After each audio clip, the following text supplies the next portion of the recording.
we're going to move on to our next segment and bring in our Skype. Do we have our Skype ready?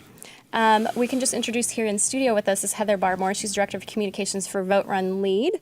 And we'll bring in our Skype guest. But first, let's welcome to the first time to Bold, Miss Heather. Welcome. Hi. Hello. So we're going to talk about some reporting from our Skype guest. So can we bring in Skype Sarah Kleiner? She's federal politics reporter at the Center for Public Integrity. Hi, Sarah. Hi, how are you? Doing well. So kick it off. Sure. So, Sarah, you recently wrote an article about the increase in women donating to political campaigns. Why do you think women are donating to Democrats more often than Republicans? Sure, that's a great question. We talked to women across the country and asked them that very question, and many of them felt very fired up after Donald Trump's election in 2016, and some of them even went so far as to say they felt depressed, and they were looking for ways to get involved and decided to turn to grassroots activism and also donating. They felt like they had a place in the Democratic Party.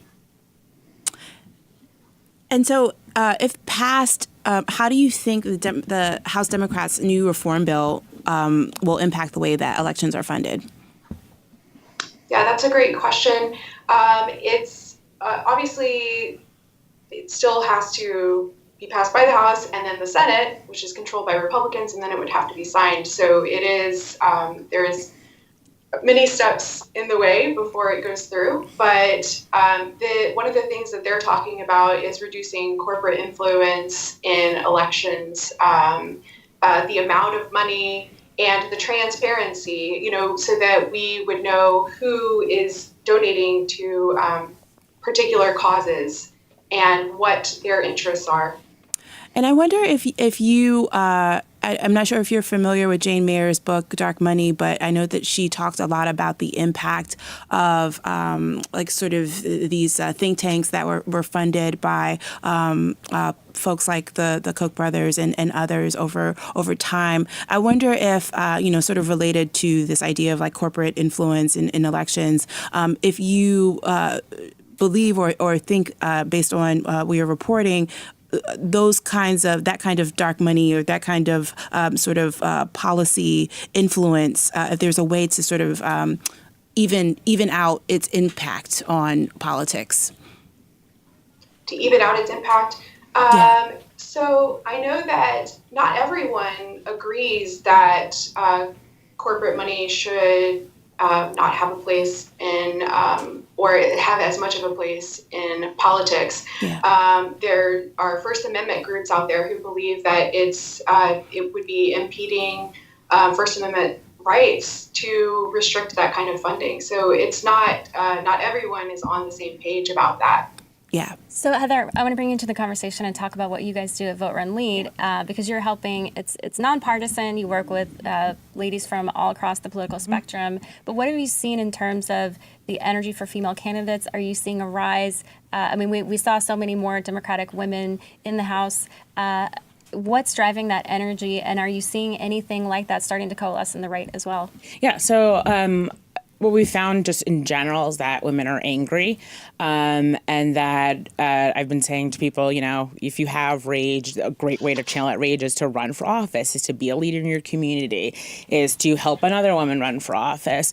But we've been seeing, and particularly in this past election, what we saw was a lot more women in the political infrastructure, so becoming donors and funders and activists more than we've seen in the past, and that's really great for all women.